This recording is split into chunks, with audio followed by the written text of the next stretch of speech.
think you're ready to listen to this.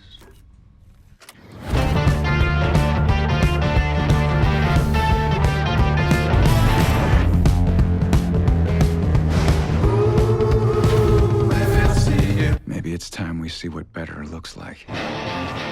Cool! It's got comedy, action, incredibly gratuitous violence.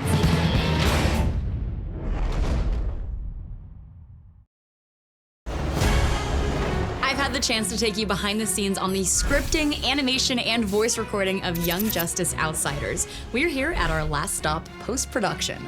This is where it all comes together. Animation is combined with the final dialogue, sound effects, and original music to create the finished episode that you'll see on the DC Universe.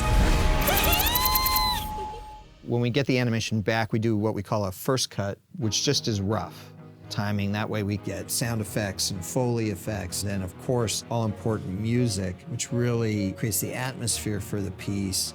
And then we do a final edit because we've got to lock this thing down for time. So there are decisions. Sometimes we have to trim an episode down a little bit if it's a little long. A lot of the broad stroke timing is worked out in the animatic phase, and we know basically what the length of each shot in the show will be. There are definitely every episode a surprise where we miss something. Sometimes there's editing tricks that our editor can do to help us cheat time. You can only guess so much with a particular amount of information. And when we have the animation back with the full color and the full motion, then things are a little different. It might take a little longer, it might take a little shorter. It gets sort of massaged all the way through the process. Hey Bruce, how's it going? Good. Okay, I'm here to learn all of the editing tricks of the trade. Show me what you were up to. In animation, since it's not live action, then we're looking at it now and we're like, yeah, it would be really, really great if Dick Grayson stopped and looked at him and then did his eyebrows up and then said something. Okay. Just to sort of help the mood. On this shot here, the producers wanted more people around in this arena. We've called the layers for the shot, and then you can see there's the people here, and we could take these and sort of populate them other places throughout the arena. How closely do you guys work with Greg and Brandon? Oh, they're in our rooms. We can't get rid of them. Really. We go straight from his room to my room, back to his room, and then when they come back, they gotta sit with me, and then we do like a first cut, and then that goes out to DC and all those people, and they watch them, and then give us notes, and then they come back for the locks, and then they're off to do the mixes.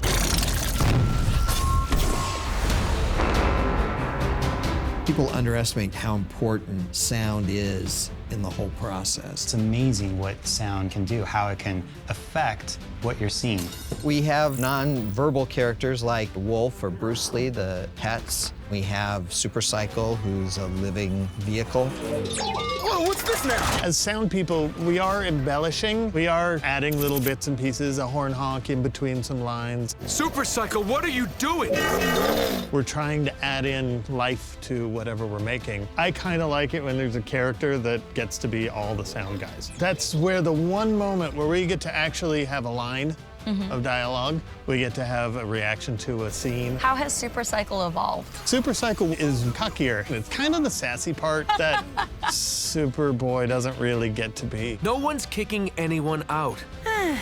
Guess we're adopting another stray. When you have all of these different worlds and aliens and crazy characters, where do you start? Anywhere. That's kind of the outlandish part. I mean, that's what makes animation sound so cool. We don't have to abide. We can take things that don't really make congruous sense and that aren't normal, and that's Alien, and so it works. We bought and broke a bunch of violin bows because it makes good creaky, hummy things. What? Yeah. So like if you take a big crystal and you go ee across with a violin bow, it'll hum. Lots of things glow. And to make an easy, different than normal glow, a violin bow. Our sound is super intentional this season. If characters who are very specifically designing to convey thoughts and feelings just based on the color, they might be glowing, or whatever the sound is that they give off. So we get to be an Easter egg. Greg and Brandon came up with this idea that one individual instrument could represent a character as they weave their way through the story and through the season. The first character that he came up with was Brian. Brian would be represented by a French horn. And so we've written kind of a melancholy theme for him because his story is sort of tragic. And that's going to follow through all the episodes with him whenever he's involved in that story. So you can listen for that. Also, another character theme that we've done is for Halo. And I know that Brandon was very specific about saying that she has multiple powers that she can invoke at any time. So he wanted to have an instrument that could play more than one note at a time. And most instruments can only play one note at a time, but he chose the violin, which has 4 strings.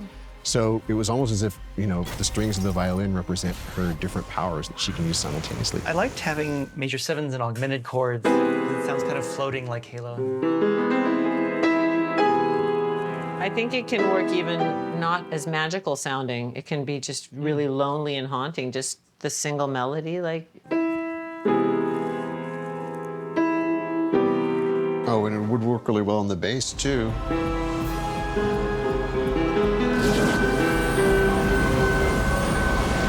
Violet Harbor is indigo. That's a new one. In this season, is there anything that jumps out of you that's particularly different or challenging in terms of composing the music? Oh, right off the bat, the main theme. We have a brand new opening theme. The original one was very upbeat and had percussion. This strips all that away, and it's darker. It says right away that this is a very different season ahead. But know that it's the same melody. The same melody, but just different instruments and no percussion? And a different feeling, yeah. Wow, that's incredible. You were mentioning that you have a new approach with the music. Tell me about that. Yeah, we flipped it on its head. In the first 2 seasons, we were using orchestral instruments to represent the Justice League. And when they would appear, it was sort of an old school feeling, I guess you might say. But now, of course, it's all these years later, and the Young Justice characters have grown up a little. So we're now using more orchestral instruments and incorporating those in with the sounds that we had for Young Justice originally and kind of melding them together because as they're growing up, the orchestra's growing up right along with them. It's gotta be incredible hearing it all come together for the final version for the first time. What does that feel like? We're always in awe of the incredible sound design that we heard here at the final mix and just how Carlos and team put everything together. And the mixes for these shows have been cinematic. Yeah. This ain't your little cartoon. Each episode is a movie. That mask doesn't fool me. I know it's you, Superboy. Hey, Junior. Good to see you. My favorite part of the entire process is the mix. This is the moment when it all comes together and I'm like, okay, good, this works. As we're going through the process, leading up to the mix, we're seeing just the sound effects and just the music by itself. We hear it all mixed together, all those different layers come together for the first time, just by going in and kind of rearranging the volume levels, even through the layers of sound, to see which layer of sound is going to really sell the story. All those decisions are made there, and that's where the final product finally comes together. Tell me all about what a re-recording mixer does. A re-recording mixer is the one who gets all of the dialogue, all of the music, sound effects, Foley, which are like footsteps, just takes all of that kind of soup, puts it in a pot, mixes it all together and makes it perfect. I get the show at 9 in the morning. I've never seen it before, so I'm kind of seeing the story, feeling it out. I'm watching it and I'm discovering the show as I go. I do everything kind of in layers. If I just play all the sounds at the same time, it's just a mess. I can't do it. I love doing the final layer. I start with like backgrounds and then I bring in the dialogue. Well, since our cover's blown, we might as well go out with a bang. I do music, then at the end I put the sound effects in. And once those sound effects come in and start flying around and blowing things up, I'm just like, yeah. Oh, no, my guns! Are there any new challenges that you have this season? We have a few new high-tech voices that was kind of a challenge. Oracle, which is this computer voice, I had to make it sound cool. We got what we came for. All operatives head for the rendezvous point. It's just a human voice recording. They don't automatically just sound like computers, so I have to go through with a vocal synthesizer and start adding some cool little digital effects to their voices. It must be an amazing feeling to see it all come together and see the final product. Yeah, that's the favorite part about my job. I feel very lucky that I get to see it all come together, because basically the final sound mix is the final process. So I get to see the finished episode, and everyone comes in, and then it's like, oh, I don't know if this is gonna work, I don't know if this is gonna work, and once we get done, they stand up and they go, it worked! It sounds good! Seeing it all come together as a whole is very fulfilling. I have such great pieces. I've got great music, I've got great dialogue recordings, I've got great sound effects, and putting them all together is a pleasure. It's a team effort, and that never escapes me. All right, so before we go, we have a little surprise for you. We wanted to share with you first design for your character, Courtney Whitmore, Stargirl. There she is. Oh my God, it's so cool. From Phil Barassa and our design team. I'm freaking out. This is like the coolest thing that's ever happened to me in my life. And we have a little clip. No. Race for light speed, people. I'm your very own Stargirl, Courtney Whitmore. And today, we're rocketing across the galaxy for another Good World Studios exclusive interview. I just remember how much fun I had in the booth and how everybody kind of held my hand through it and showed me the ropes. And thank you guys so much for letting me be a part of it. I need a moment, you guys. I'm freaking out. That was like one of my childhood dreams realized. We've only scratched the surface in the first 13 episodes, and I cannot wait to see all of the surprises and thrills in store for our heroes over the next 13. The only way to know, of course, is to keep glued to DC Universe. And if we don't hurry, we're gonna be late. Thank you to Greg, Brandon, Phil, and all of the members of the Young Justice Outsiders animation team for giving me and you, the fans, unprecedented access to the whole animation process. As my character would say, I'm your very own Stargirl, Courtney Whitmore, signing off.